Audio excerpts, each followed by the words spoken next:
Merci de rester à notre compagnie pour la seconde partie de New World Forum. Quelle solution pour le Togo? C'est le thème de notre rendez-vous du jour. Notre invité Jean Yaovi Degli. Maître Degli, merci de rester avec nous. Merci. Je rappelle que vous êtes avocat au barreau de Lomé et de Paris, mais précédemment ancien ministre, notamment de la transition, et puis avocat au tribunal pénal international pour le Rwanda. Pour cette seconde partie, je voudrais qu'on commence par analyser les enjeux du référendum constitutionnel annoncé. De toutes les façons, la majorité est en train de se préparer pour son référendum. La CENI, la Commission électorale nationale indépendante, est mise en place. Les membres ont prêté serment. Ça veut dire que, visiblement, on s'achemine vers un référendum. Si c'est ça qu'on veut faire, cela ne réglera aucun problème. En tout cas, pas celui dans lequel nous sommes actuellement. C'est ça qui est dangereux. Il faut trouver une solution. Et la solution ne passe pas par un référendum. Pourquoi vous dites que ça ne va pas régler les problèmes? Ça ne va pas régler les problèmes. Ça va consacrer la nouvelle loi constitutionnelle qui consacre la limitation de mandat et le mode de scrutin à 2. Vous n'allez généralement jamais à un référendum avec un texte qui n'est pas consensuel. OK?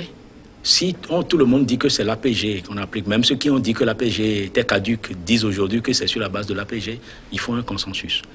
Si vous allez, le test qui a été fait par le gouvernement est contesté par ceux qui sont dans la rue. S'ils vont soumettre ça au référendum, la contestation continuera. Alors que si on s'assoit, on réfléchit à une solution qui permette de satisfaire tout le monde. C'est-à-dire les Togolais ne doivent pas être perdants. OK? Ni le côté présidentiel, ni le côté de l'opposition. Il faut que le Togo sorte vainqueur et que chacun se dise nous avons gagné quelque chose. Mais Degli, comment on peut trouver le consensus quand d'un côté on dit retour à la constitution pure et simple et dure ou rien, et de l'autre côté on dit nous ne pouvons offrir que limitation du mandat et mode de scrutin en remettant le compteur à zéro. Vous avez jamais vu dans ce genre de situation des gens être d'accord au départ? C'est en discutant qu'on finit par se mettre d'accord sur un juste milieu qui tienne compte de l'intérêt de notre pays. Moi, j'ai été la cheville ouvrière des mouvements de 90. Quand nous avons commencé nos revendications, elles étaient pures et dures. La liste était assez stricte. Mais quand nous avons discuté avec le chef de l'État, et c'est avec lui-même que nous avons discuté avant de mettre en place une commission paritaire, nous avons discuté, nous avons trouvé des solutions. Et nous nous sommes rendus même compte que dans la réalité, il n'y avait pas véritablement de raison de se plaindre si la volonté politique du côté du chef de l'État avait pris les devants de la chose. Et nous avons trouvé des solutions. C'est toujours comme ça. Chacun vient avec un point pur et dur, l'autre vient avec un point pur et dur, et puis, au fil des discussions, on trouve un terrain d'entente. Toutes les négociations sont comme ça. Est-ce que le principe même les belligérants font la même chose. Accepté par toutes les parties. Nous entendons notamment le chef de file de l'opposition dit nous n'allons au dialogue que pour discuter des conditions de départ de l'actuel chef de l'État. Vous savez, le chef de file de l'opposition n'est pas le leader de la contestation. Le leader de la contestation, c'est Tikpi Achadam. Le chef de file de l'opposition, après avoir galvaudé pendant longtemps les marches dans ce pays, et après avoir offert aux gens pas de réforme, pas d'élection, et des élections sans réforme, il a perdu de la crédibilité. Aujourd'hui, il ne peut pas surfer sur ce qui se passe pour se faire de la crédibilité. Il faut que le leader de la contestation intervienne. Et je crois qu'il a compris, Tikpi Achadam. La fois dernière, quand il a commencé à en appeler au chef d'État français, je crois qu'il a compris que tout ne peut passer que par des négociations. Quand il en appelle au chef d'État français. Il veut que le chef d'État français vienne enlever Faure Gnassingbé du pouvoir, c'est ça qu'il va faire. Il sait. Quand il en a appelé au chef de l'État français, il a compris. Il le savait déjà dès le départ, je crois. Je crois qu'on a joué un peu de la surenchère, mais du côté de l'opposition, certains ont compris que ce n'est que de la surenchère et que le moment venu, il faut pouvoir discuter. Alors que le chef, le leader de la contestation parle. Oublions cette histoire de chef de file de l'opposition. Nous ne sommes pas dans le cadre d'un mouvement que le chef de file de l'opposition a mis en œuvre. Celui qui a mis en œuvre le mouvement, c'est Tikpi Achadam. C'est le PNP. Que le PNP comprenne et le PNP donne la voix. Et c'est à cause de ça que je considère que le régime ne doit pas rejeter des discussions avec le leader de la contestation. Dans les années 90, on a vu la même chose. Moi, j'étais responsable des contestations, j'étais le leader de la contestation. Le président Yadema a dû discuter avec moi, malgré mon âge, 27 ans. Et je me rappelle, à chaque fois qu'on était dans cette discussion-là, à un moment donné, il ne semblait pas bien comprendre. Il dit, pardon, donnez la parole à mon ami Degli. C'est comme ça qu'il avait commencé à m'appeler. Alors que j'étais son ennemi juré avant la réunion, donnez la parole à mon ami Degli. Et puis quand je finissais de présenter la position que nous avons dans la rue, il demandait des explications et il disait, est-ce que nous ne pouvons pas faire comme ça? Et on finissait par se mettre d'accord. Donc on ne doit pas rejeter celui qui a été le leader de la contestation, qui a mis les gens dans la rue. C'est lui qui a les raisons pour lesquelles il a mis les gens dans la rue. Ce n'est pas le chef de file de l'opposition qui a mis les gens dans la rue. Mais voilà. Finalement, est-ce qu'au sein du groupe des 14 de l'opposition, il n'y a pas un problème de positionnement, un problème de leadership qui risque de saper les revendications, les luttes qui sont en train de mener? Bien évidemment, il y a un problème de leadership. On voit une course qui se fait, et notamment du côté du chef de file de l'opposition, mais ce n'est pas... On n'a pas besoin de se repositionner sur le dos de ce pays. Si quelqu'un a envie de se repositionner, s'il est capable de se repositionner sur l'intérêt de ce pays, c'est très bien.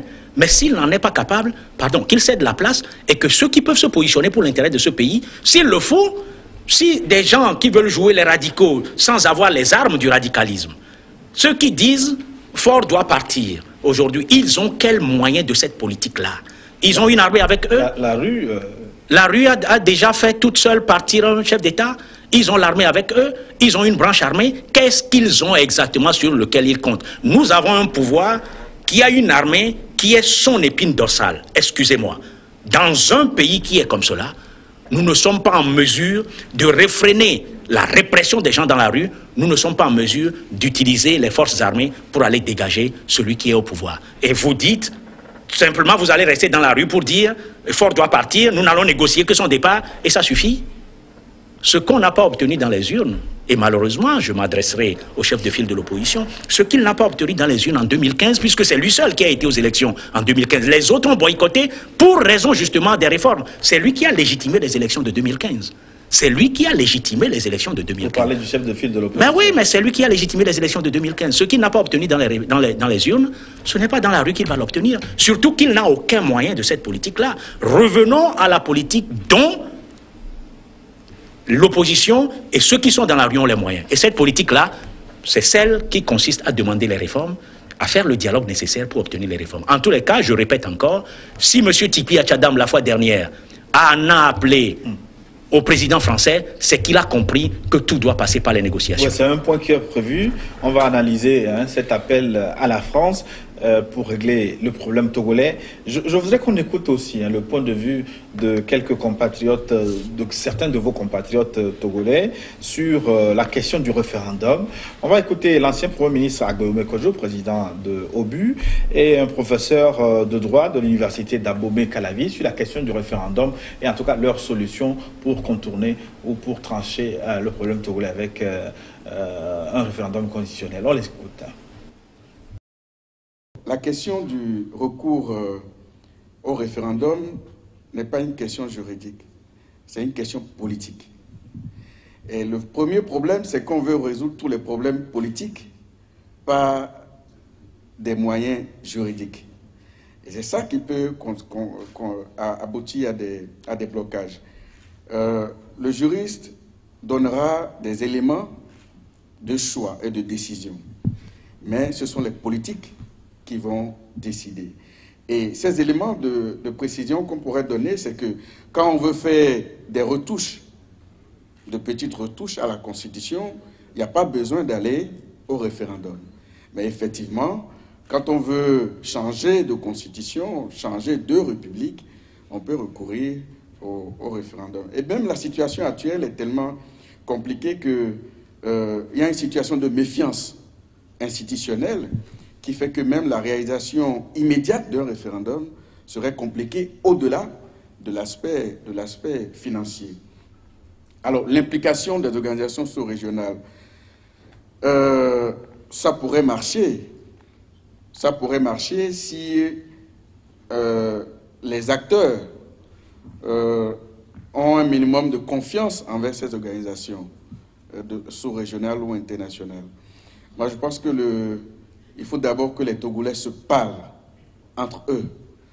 Parce qu'après tout, les formes de protestation du camp de l'opposition ou du pouvoir, il va falloir à un moment donné que les Togolais se parlent et s'accordent sur un minimum. Et il me semble que ce minimum qu'on peut considérer comme étant des acquis du constitutionnalisme togolais est en train de se dessiner autour de la question du caractère renouvelable une seule fois du mandat, autour du scrutin à 2 tours à l'élection présidentielle. Je pense qu'effectivement que, vu même de l'extérieur, ce serait déjà des avancées considérables. Mais on peut toujours approfondir la réflexion pour aller plus loin, mais rien ne se fera dans la rue, tout se fera autour d'une table, autour du dialogue entre Togolais. Si nous voulons aujourd'hui donc faire avancer les choses, et que si moi, je voulais de toute façon partager un conseil avec les acteurs politiques qui veulent le changement, ce que le gouvernement a envoyé là, me semble-t-il, est largement suffisant si nous mobilisons pour réaliser l'alternance dans ce pays. Nous avons les 2 tours. Si personne, ou si parmi les acteurs, personne ne s'impose en disant que je suis le meilleur, que tout le monde n'a qu'à se ranger derrière moi, si personne ne le fait, et que nous choisissons les candidats, je dirais, consensuellement, je suis sûr que si on ne gagne pas au premier tour, au deuxième tour, on peut réaliser l'alternance. Et l'idée aussi majeure que contient le projet qui a été avancé à l'Assemblée nationale, c'est qu'il y a une limitation de mandat. En décembre 2014, quand le débat se posait à l'Assemblée nationale donc, pour réviser la Constitution, et unir demandait un seul mandat, 2015 à 2020, et que le débat s'enlisait, nous avons fait une proposition disant que si c'était le prix à payer, il fallait payer cela. Maître Agboibor, je crois, également a suivi, Jean Degli également a appuyé cette idée. Nous avons refusé de le faire au niveau de l'Assemblée nationale. 2015-2020, on ne parlera pas encore d'une candidature éventuelle de Fogna Singbe en 2020, si nous avions appliqué cela. Et donc, moi, j'ai dit, je propose que si le débat s'enlise, il faudrait que tous les acteurs, de la société civile, les autres qui font la politique, qui ne le font pas aussi bruyamment que d'autres, que tous puissent agir sur les différents partis politiques pour que ce qu'on propose là, si nous pouvons de toute façon l'accepter, ce serait un pas. Et que si on s'organise, l'alternance viendrait aisément. Ceux qui sont dans la rue, c'est ceux qui sont contre le pouvoir, ceux qui veulent le changement. Ce changement, quand je dis à la fois politique et dans la vie quotidienne, eh bien, si nous nous mobilisons, nous pouvons aisément obtenir l'alternance. Et donc, le problème de référendum, ça coûte cher. Et puis, enfin, on ne peut pas aller au référendum avec 3 articles. Si nous devons aller au référendum, allons vers ce que demande la Commission proposée, débattons largement donc, de ce document, améliorons-le, et nous allons peut-être passer de à la 5e République, mais pas seulement avec 3 articles. Et je crois quand même que ça reviendrait trop cher, parce que vous parlez de 2 milliards, j'ai une expérience, vous ne pouvez pas organiser le référendum de avec 2 milliards de francs CFA. Maître Jean Degli, nous revenons à vous. Vous avez été cité tout à l'heure par l'ancien Premier ministre Agboyome Kodjo dans une initiative tendant à régler la question des réformes en 2014. Est-ce que c'est vrai? Pourquoi cette initiative avait échoué? Effectivement, en 2014, nous avons pris une initiative, celle qui consistait à opérer les réformes en 2014 et à dire que le mandat que le chef de l'État était en train de terminer en 2015 serait son premier mandat. Et s'il gagnait encore les élections, il n'aurait donc plus qu'un seul mandat. Son mandat définitivement se terminerait en 2020. Ce mandat serait normalement le dernier pour lui. Nous avons fait cette proposition, nous avons essayé de circuler, de voir aussi bien ceux qui peuvent, les institutions internationales, que les parties prenantes. Et effectivement, à un moment donné, UNIR était partant pour accepter que nous avancions en disant, bon, ok, si les autres... Donc vous confirmez aujourd'hui qu'à l'époque, UNIR avait accepté le principe d'un dernier mandat, c'est-à-dire de 2015 en 2020, éventuellement, pour régler le problème. Exactement. Vous le confirmez? Je le confirme, puisque quand nous avons approché des gens, ils ont dit, bon, ce n'est pas mauvais, mais à condition que les autres l'acceptent. Et ce qui a été exceptionnellement bizarre pour nous, c'est que c'est l'opposition qui a refusé. Et l'opposition pardon, je ne dirais pas l'opposition, parce que l'ADI avait accepté, le CAR avait accepté, d'autres mouvements avaient accepté, l'ANC avait fait blocage. Et l'ANC nous avait dit que non, eux, ils ne veulent pas donner un mandat à Faure Gnassingbé. On leur a fait comprendre que non, nous ne donnons pas un mandat. Faure Gnassingbé doit aller avoir son mandat dans les urnes aux élections. Ce que nous voulons proposer, c'est qu'il ait la possibilité de se présenter aux élections. Surtout si ce mandat, l'actuel là, doit être le dernier. Et si celui qui précédait devait être considéré comme le premier, mais pourquoi pas? On nous a dit non, on va aller aux élections, la Cour constitutionnelle va régler le problème. Pardon, le président de l'ANC refuse toujours de saisir une Cour constitutionnelle qu'il considère être au bord du pouvoir. Et pour ce problème, il nous dit on va aller devant la Cour constitutionnelle pour que la Cour constitutionnelle règle le problème. Pour qu'elle règle quel problème? Qu'elle dise si Faure Gnassingbé doit aller encore aux élections ou pas. Ce qui, pour nous, était un peu bizarre parce que, dans tous les cas, la Cour constitutionnelle telle que nous l'avons aujourd'hui ne pourra pas dire que Faure Gnassingbé n'irait pas aux élections.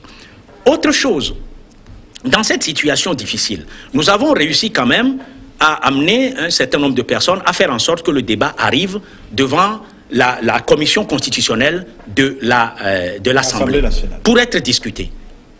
Quand le débat est arrivé là, l'ANC a sorti que non, que le débat ne peut pas, les discussions ne peuvent pas avoir lieu devant cette commission qui discute des lois fondamentales. Jusque-là, on a dit que cette commission n'a pas le droit de discuter de ce projet et finalement, tout a capoté, tout est resté là.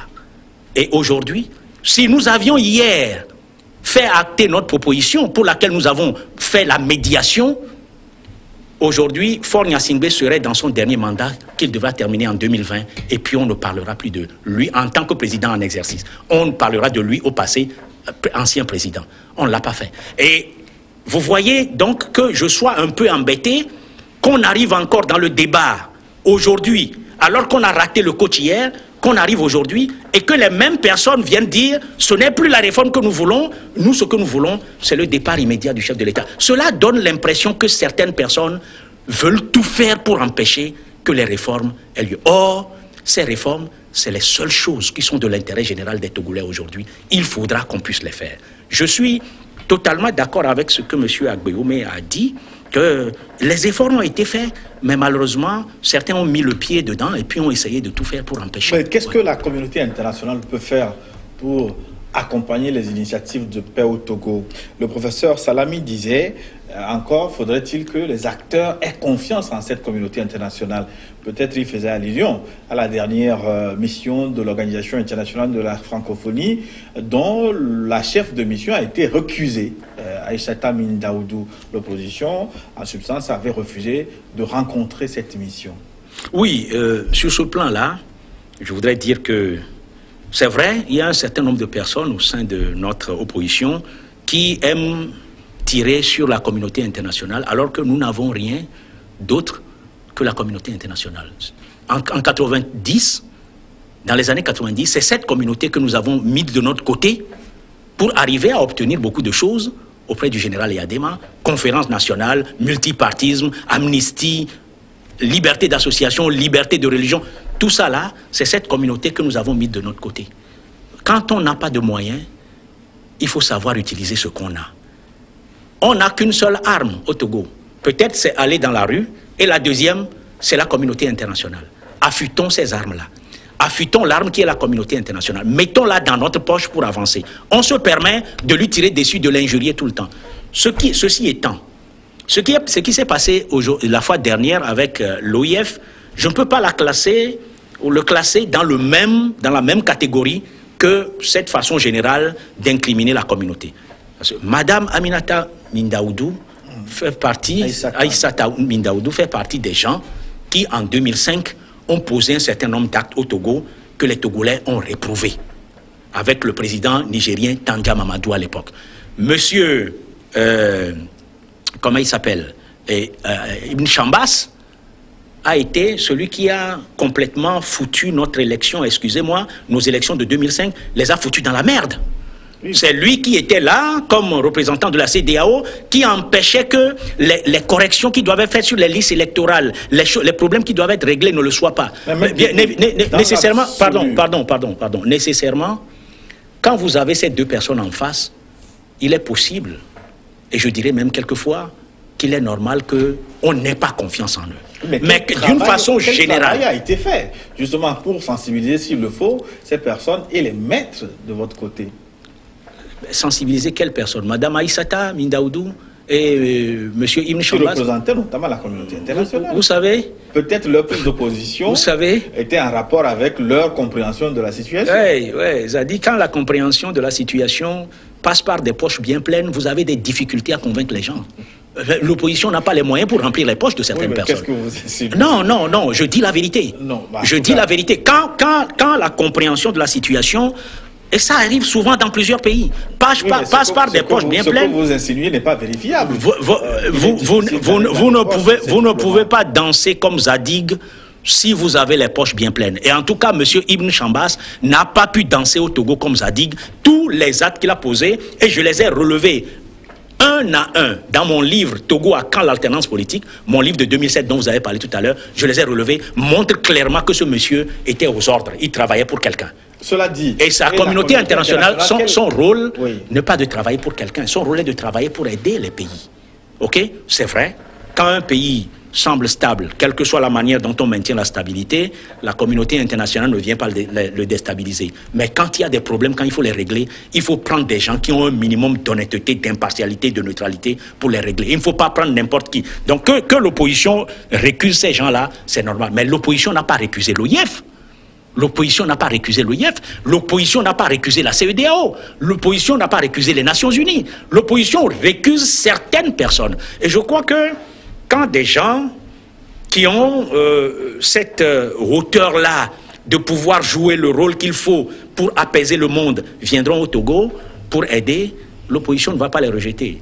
En tout cas, si une partie de l'opposition les rejette, l'autre partie les acceptera. En tout cas, pour le moment, il n'y a pas encore de médiation concrète de la communauté internationale. Pourquoi ça tarde à venir?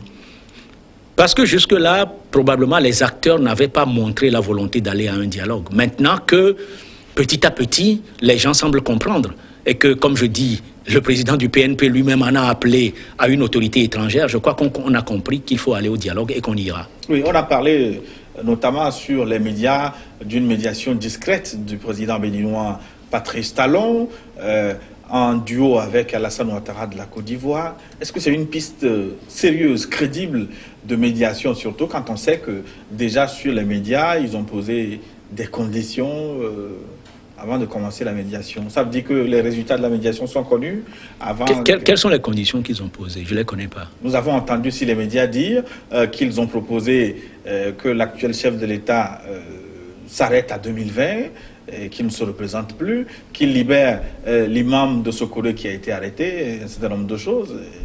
Qu'il libère l'imam de Sokoré, oui, c'est tout à fait normal. Quand on veut dialoguer, on fait des négociations. Il faut les résultats. Généralement, lorsqu'on veut aller aux négociations, le pouvoir en place, qui est censé tendre la main, prône l'apaisement. Et prôner l'apaisement signifie quoi? Signifie que certaines personnes qui même ont été condamnées par les tribunaux, qu'on dise, il faut des gestes d'apaisement. Des gestes d'apaisement. Et ces gestes d'apaisement facilitent les discussions. Ok? Maintenant, est-ce que ces chefs d'État ont dit ça? Ils ont dit ça à qui? Les Togolais, vous savez, on a l'imagination très fertile. Ils ont dit ça à qui? Qui était dans leur bureau qu'ils ont dit ça? Je n'étais pas dans leur bureau. Donc, je ne sais pas s'ils l'ont dit ou pas. Mais tout à l'heure, vous avez vu les poches de Ibn Chambas. Vous savez, je n'ai pas vu les poches d'Ibn Chambas. J'ai analysé l'acte de Ibn Chambas. Et j'ai dit, l'acte qui est posé conduit à quelque chose. À quoi? Au fait que la personne n'est pas légère. Et quand elle n'est pas légère, qu'est-ce qui se passe? Elle est lourde. Et quand elle est lourde, qu'est-ce qui se passe? C'est qu'il faut chercher où elle est lourde. Je n'ai fait que dire ça. Je n'ai pas dit ça. Donc, vous pensez que... alors, cette médiation de Patrice Talon et de Alassane Ouattara, vous pensez ils ont les recettes pour... Vous savez, le chef de l'État togolais a des collègues qui sont chefs d'État aussi. Ils parlent au même niveau. Je crois qu'il peut être sensible à ce que les autres lui disent. Si jusque-là, il n'a pas été sensible à ce que nous, le commun des Togolais, nous avons dit, il peut être sensible. Et je crois que ces chefs d'État, quand ils ont des problèmes dans leur pays, c'est d'autres chefs d'État aussi qui viennent les aider. Donc, eux aussi peuvent venir nous aider. Et Faure Gnassingbé lui-même a été un certain nombre de fois dans des pays pour aider à régler certains problèmes. Son père l'a fait plusieurs fois. Donc je crois que ces gens-là, ces chefs d'État peuvent nous aider à régler nos problèmes. Alors, on nous dira, oui, quand on dit que le chef de l'État n'a qu'à tendre la main, des gens nous disent, oui, Faure Gnassingbé n'est pas Eyadema Gnassingbé. Mais non, ce n'est pas Eyadema Gnassingbé seul qui tend la main. Tous les chefs d'État, tous ceux qui gouvernent un pays, lorsqu'il y a des difficultés, c'est eux qui doivent tendre la main. Ce n'est pas celui qui est le plus faible, celui qui est dans la rue, ce n'est pas lui qui vous tend la main. C'est celui qui gouverne. Et qui gouverne tout un peuple, pas seulement ceux qui sont dans la rue, c'est lui qui tend la main, justement pour éviter le grabuge que nous avons actuellement. Le nombre de morts que nous avons, est-ce que ça plaît au chef de l'État? Je ne crois pas. C'est lui qui a dit en 2005 plus jamais ça. L'économie est paralysée. Exactement. C'est lui qui a dit en 2005 plus jamais ça. Et puis c'est lui qui est le premier responsable de ce pays. Il est garant de la sécurité des gens de ce pays. Il est garant de l'intégrité territoriale et physique des citoyens togolais. Ok? Il faut. La fois dernière, quand moi j'ai appris que des gens voulaient me tuer et que j'en ai parlé, à un moment donné, il semble que le chef de l'État s'est complètement étonné, mais aussi ému d'une situation pareille. Et un collaborateur m'a appelé, j'étais en France, il m'a appelé. C'est comme ça que j'ai calmé ma famille, c'est comme ça que j'ai calmé les gens de mon association qui voulaient manifester parce qu'on voulait me tuer, parce que c'est apparu dans la presse. Et j'ai considéré que le chef de l'État avait eu beaucoup d'égards pour le citoyen simple que je suis. Ok? Qu'il se préoccupe de mon intégrité physique et de ma vie, c'est très important. C'est son rôle constitutionnel. Et il l'a fait. Et j'en étais très, très, très ravi. J'ai envoyé mes remerciements. C'est très important. Je n'ai pas eu encore l'occasion de le faire par écrit. Quand la situation se calmera, j'aurai l'occasion de le faire. Mais lorsque je vois d'autres citoyens qui sont tués, je commence à me poser la question. Est-ce que c'est parce que moi je suis un privilégié? Pourquoi est-ce qu'on ne se préoccupe pas ou on ne se préoccuperait pas de leur intégrité, de leur vie? Il faudrait étendre ça à ce monde-là. Et puis, à un moment donné, la question va se poser, savoir le jour où peut-être je dirais que non, qu'il faut que le président de la République quitte le pouvoir, ou alors que j'aurais dit quelque chose. Déjà dit. Oui, non, c'est dit que le jour où je ferai exactement comme ceux qui parlent ceux qui sont dans la rue, est-ce que mon intégrité physique sera garantie? Je crois que les pouvoirs publics, et surtout le chef de l'État, doit tenir compte d'un certain nombre de paramètres. Il pose des actes qui sont des actes appréciables. Il faut que ces actes soient étendus à tous les Togolais. Moi, je souhaite que le citoyen lambda qui est tué dans la rue... Est-ce qu'il n'a pas besoin d'être aidé, notamment par ceux qui sont concernés par les problèmes? Ceux qui sont concernés par le problème, ceux qui sont dans la rue, eux, ils attendent que le chef de l'État dise quelque chose et que le problème soit réglé. Alors, qu'est-ce qu'ils peuvent faire de plus? Ils ne peuvent pas aller chez le chef de l'État, dans son bureau ou dans sa maison, vous voyez? Donc, il faut que le chef de l'État fasse quelque chose. C'est très important. Il gouverne un pays. Il gouverne un pays. Il ne faut pas qu'on donne l'impression que, bon, pour le commun des mortels togolais, le chef de l'État ne se préoccupe pas. Il doit se préoccuper de tout le monde. S'il s'est préoccupé, ok, de moi, mon intégrité, oui, et que quelqu'un de lui me dit ça, je crois qu'il doit se préoccuper de tous les Togolais. À défaut, voilà. Vous avez à défaut, à plusieurs reprises relevé l'appel de Atchadam Tikpi, le leader du PNP, un appel à Emmanuel Macron, le président de la République de la France, pour qu'il intervienne dans le dossier togolais. Pensez-vous qu'il a eu raison de s'adresser ainsi au président français? Lorsque deux personnes se battent, il faut nécessairement une troisième pour intervenir. Et lorsque nous pensons que notre sort est souvent entre les mains d'une puissance, nous en appelons à cette puissance. Ce n'est pas Tikpi Atchadam n'a pas été le premier. Dans les années 90, à un moment donné, les gens disaient qu'il faut que la France intervienne. Mais vous êtes le premier à dénoncer la France, comme quoi elle intervient trop souvent dans les affaires africaines. Oui. Pourquoi lui faire appel maintenant? Oui, ça a été toujours le problème. Quand tout va bien, ça a été toujours le paradoxe. Quand tout va bien, les Togolais disent nous ne voulons pas l'intervention de la France. Quand tout va mal, on dit on veut l'intervention de la France. Mais il faut comprendre. C'est-à-dire l'intervention bien comprise de la France, dans l'intérêt de la résolution d'un problème et dans l'intérêt général, sera toujours appréciée. Et d'ailleurs, pas seulement de la France, quel que soit le pays. Voilà. Et pourquoi Macron s'est-il tué jusqu'à présent? Est-ce que vous savez s'il s'est tué jusqu'à présent? Macron n'a pas forcément besoin de faire des déclarations publiques. Peut-être qu'il dit des choses dans l'ombre. Je ne sais pas s'il s'est tué jusqu'à présent. Parce que la plupart du temps, les chefs d'État ne disent pas publiquement Et ce qu'ils sont en train de faire... Ça veut dire que vous insinuez que les recommandations de Macron peuvent ne pas être efficaces? Non, j'insinue seulement que peut-être que Macron a parlé avec le chef de l'État. Quand le président béninois est venu ici la fois dernière, ce qu'il a dit, personne ne le sait. Mais on sait qu'il a parlé avec le chef de l'État. Vous avez parlé du président Ouattara. Le président Ouattara tient beaucoup en estime le président Faure Gnassingbé et réciproquement, qui lui a parlé de la situation. Bon, maintenant, c'est au président Faure Gnassingbé de savoir qu'il gouverne un pays et qu'il doit réagir et faire telle chose ou telle chose à un moment donné. Et il faut qu'il le fasse. Mais est-ce que ces déclarations ne sont pas contradictoires quand on sait que le chef de file de l'opposition... n'en déplaise à Maître Degli, je vais parler encore de lui. Je n'ai rien contre le chef de file de l'opposition. Oui, non. Dans une interview précédente sur Radio France Internationale, avait dit que lui n'attend absolument rien de la communauté internationale. Oui, des déclarations à l'emporte-pièce, ça ne ressemble pas à un homme politique, à un homme d'État. Il faut faire des déclarations responsables. Même si vous pensez ne rien attendre de la communauté internationale, un homme d'État ne le dit pas. Excusez-moi, vous allez gouverner demain un pays qui va être dans le concert des nations.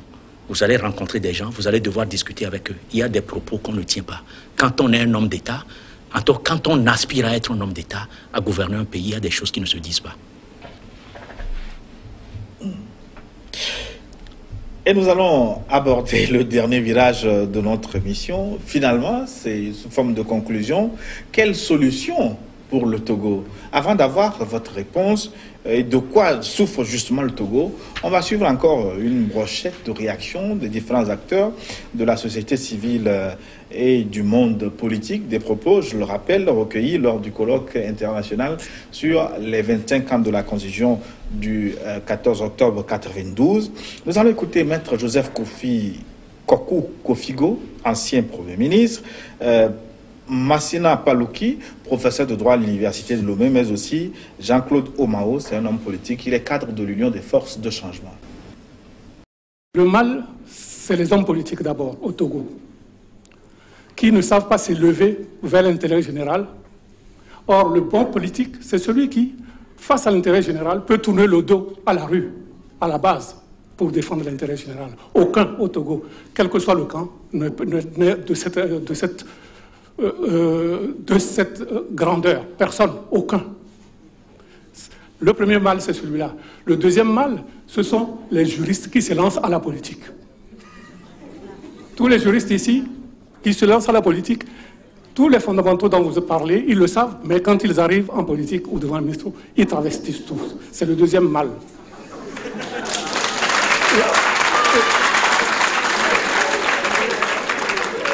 Et le troisième mal que je pourrais appeler journalistique, j'aime bien les journalistes, mais ils manquent de formation en matière constitutionnelle.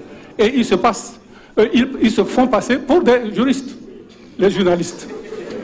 C'est un mal, effectivement. Bon, la population n'est pas formée, ça c'est notre point. Notre pays est malade, mais il ne faut pas croire que ça ne peut pas aller.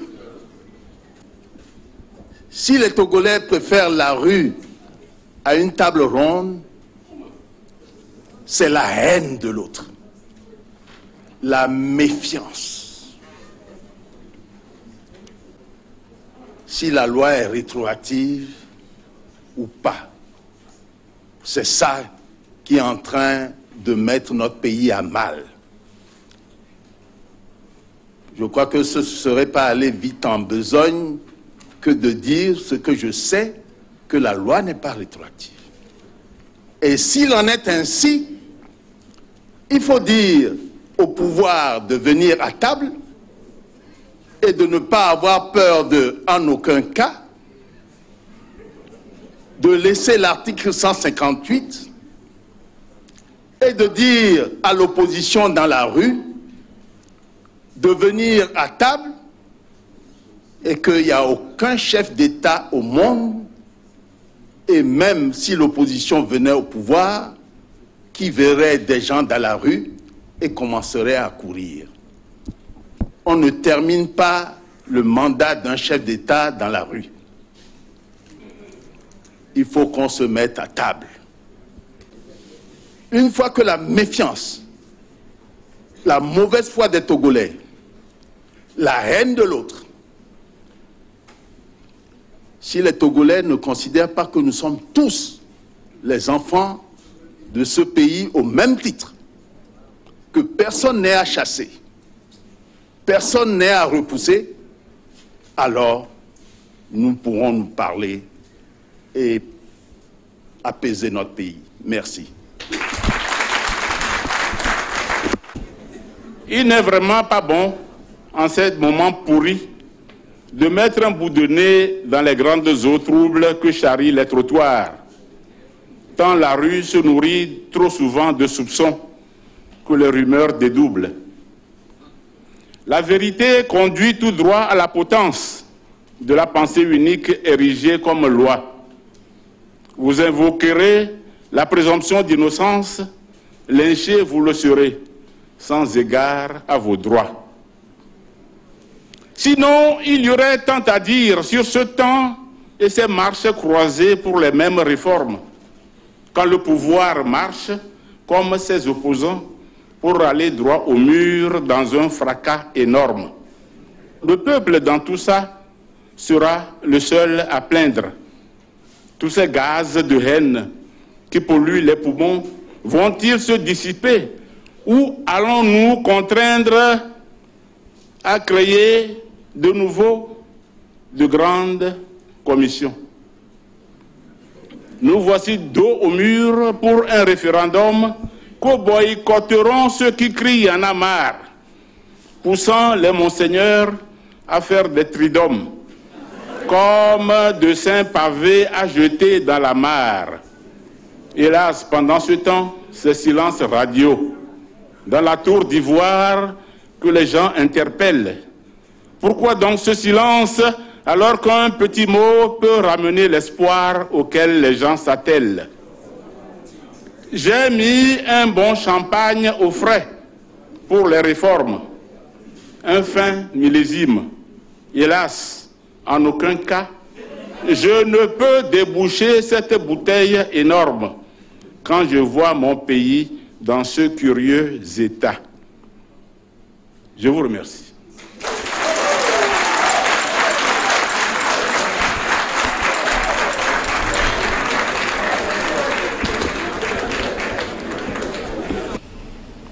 Maître Jean Degli, vous avez suivi toutes ces différentes réactions, ces analyses par rapport au mal togolais. Est-ce que vous les partagez? Oui, je partage la plupart des analyses. Hein. Vous savez, tout ce que j'ai raconté sur ce plateau aujourd'hui et que je dis tous les jours, c'est ça. Le mal togolais, c'est ça, c'est le fait de ne pas pouvoir mettre l'intérêt général devant les intérêts personnels, partisans, familiaux, ethniques, claniques et autres. C'est fondamentalement ça. C'est le fait de ne pas pouvoir prendre le courage à deux mains lorsqu'on est en face de l'intérêt de ce pays. De ne pas pouvoir se dire, bon, ok, je remets mon tablier en jeu parce que je suis en train de dire quelque chose qui, objectivement, est la seule solution pour ce pays. Et si les gens ne veulent pas, demain, ils comprendront que j'ai raison et ils me rejoindront dans ma position. C'est le fait de ne pas être capable, de ne pas pouvoir prendre ses responsabilités. C'est tout ça là qui constitue le problème. Comme l'a dit le professeur Massina tout à l'heure, d'un côté comme de l'autre, nous avons des difficultés. Le problème est tellement simple qu'on ne peut pas comprendre qu'on ne puisse le régler. Voilà. Un problème de confiance, disent-ils, et de, disons, méfiance et de mauvaise foi. Alors, dans ce climat-là, comment arriver à ramener les deux courants ensemble? Le problème de méfiance et de mauvaise foi a toujours existé. Nous avons, partout d'ailleurs. Oui, ce n'est pas seulement au Togo. Mais au Togo, c'est vrai que c'est un problème extrêmement grave. Vous savez, je n'aime pas tellement parler de mauvaise foi parce que c'est en parlant de mauvaise foi que j'ai été en exil. Donc, je n'aime pas tellement en parler. Mais c'est un problème qui existe. Okay? C'est quelque chose qui existe et qu'il faut essayer de... Vous aussi, vous aviez dû être téméraire en qualifiant un président en fonction en disant qu'il est de mauvaise foi. Je ne voudrais pas revenir sur l'analyse que j'ai faite. Je préfère ne pas aller encore en exil une nouvelle fois. Les contextes ne sont plus les mêmes. Non, j'espère que les contextes ne sont plus les mêmes. Mais je crois que les problèmes qui ont été relevés tout à l'heure, c'est la réalité. Et les solutions qui ont été proposées aussi, c'est par là qu'on peut passer pour régler les problèmes. Il faut que les gens s'asseyent, qu'ils discutent et qu'ils appliquent ce qu'ils ont sorti comme solution de bonne foi. Donc vous pensez qu'il faut un nouveau dialogue, un énième dialogue En tout cas, en ce qui concerne... peut être le dernier. Oui, en ce qui concerne le problème actuel, on n'en sortira pas si on ne discute pas. Les gens, certains vont être dans la rue. Les miliciens aussi sont apparus dans la rue dernièrement. Et le ministre de la sécurité... C'est extrêmement grave. Vous savez, dans tout autre pays, le ministre de la Sécurité devait démissionner.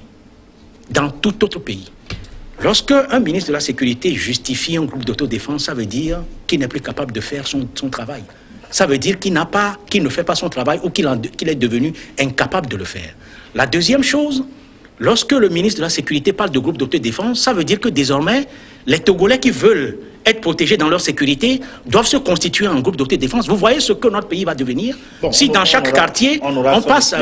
peut-être les jours... Non, on aura son explication, mais laissez-moi le dire. C'est extrêmement grave. Dans d'autres pays, le ministre est obligé de démissionner. Sinon, il fait démissionner tout le gouvernement parce que ça veut dire que les autorités ne sont plus capables de faire ce qui est leur devoir constitutionnel, assurer la sécurité du pays et de chacun de ses citoyens. Donc vous parliez de dialogue. Sous quelle forme vous voyez ce dialogue? Des assises nationales? Non, je ne crois pas qu'il y ait besoin. Dialogue direct entre pouvoir et opposition ou dialogue à l'Assemblée nationale? Cela serait largement suffisant, puisque tout le monde est d'accord sur certains éléments fondamentaux.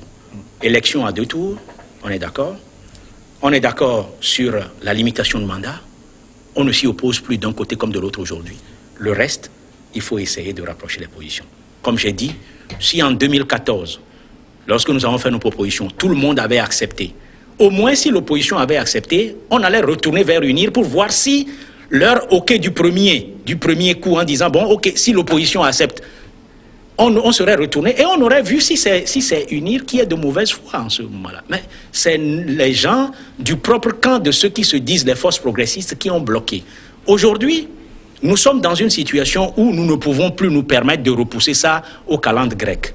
Alors, essayons de discuter, mais des discussions d'un bord comme de l'autre. Vous savez, il n'y a pas que l'opposition qui est dans la rue actuellement, il y a aussi une partie de la société civile.